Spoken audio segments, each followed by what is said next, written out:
Thank you. Thank you kindly. Is this mic on? It is? Okay. I'm ready to take your questions. Yes.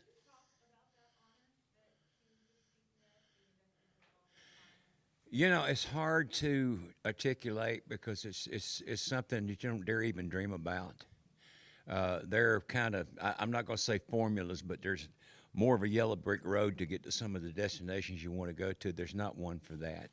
You're just at the mercy of the music industry. And I will tell you what it feels like to be told that you're going to be inducted was I almost knocked my wife down. I kind of fell into her. So it was a, it was a wonderful shock.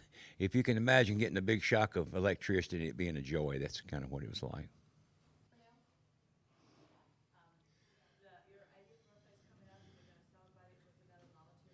Yes, we are.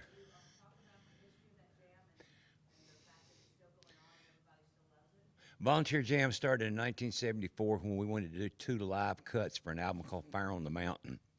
And we booked War Memorial Auditorium, 2,200 seat hall, to do the recording. And I casually invited some friends of ours to come and jam with us that night. And the first year, Dickie Betts and some of the Marshall Tucker Band came in. The show obviously took on a life of its own. It's just one of those things. It's an intangible that you cannot put your finger on. You don't know what causes it, but it's a combination of things that happen between the entertainers and the people out front that it became obvious that it should be done again. So we did the next one at Murphy Center in Murfreesboro, 13,000 seater. And we did it for many, many years, and we stopped doing it every year, but last year we revived it for number 40. And this year is for well, actually, this is number 42. So 42 years since we started, and still going strong. Hey, good. So events like this, I'm wondering, where there's a lot of artists on the bill, are you kind of looking for the new generation of who you have coming up? You talking about on Volunteer Jam?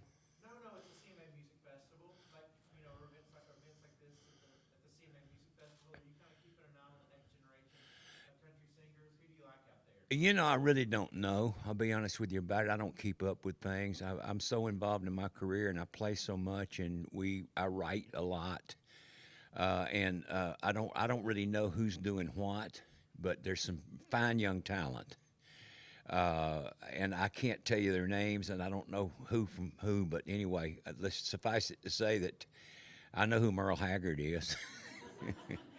So my knowledge stops right along about there. Yes. Uh huh. Well, thank you.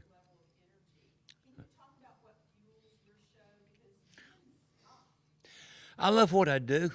I save the best part of myself for that time of day. I only work a couple hours a day. From the time I get off the bus till the time I get back on, it's about 3 hours. And I try to take care of my energy up to that point. And I try not to leave anything on stage. I try to leave everything on the stage. I try not to bring anything off stage with me. If I'm breathless when I come off, if I'm so wore out I have to just go lay down, that's fine. I love what I do. I love entertaining people. I'm addicted to it. And so when I go out, I put everything I got into it every night. Looking back on 45 years of fanfare, I wonder if there's a memory that stands out, and if you ever thought about it getting as big as it is now. Well, first of all, I'd like to thank you for using that phrase fanfare because that's what I call it. I know that's not the proper name, but it's fanfare to me. And most of the people out there, that's what they still call it anyway. So, yeah. No, I remember when it used to be in the basement of the old municipal auditorium before it ever moved out to the fairgrounds. And to see it graduate into what it is now with this huge, big building that I just came from over at Music City Center. And that place must be 1 million square feet or something. At least I walked about 10 miles over there today. It seemed like doing media. But to watch not just the festival, but also this city grow to the exponential way that it has grown. When I came here in 1967, the only tall building in town was the LNC Tower. You can't even see it now unless you happen to be looking from a certain angle. So Nashville and suburbs, even out in the sticks where I live, has grown incredibly since we've been here.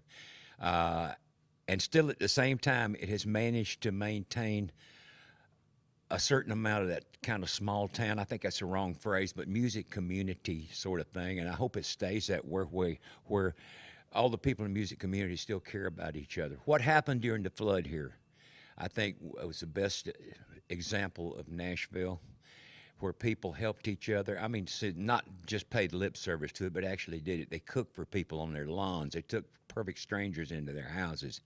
Other people helped people who didn't have anything to get their possessions back. And also, it's a great part of the country. I just hope, no matter how it grows, that it will maintain that flavor.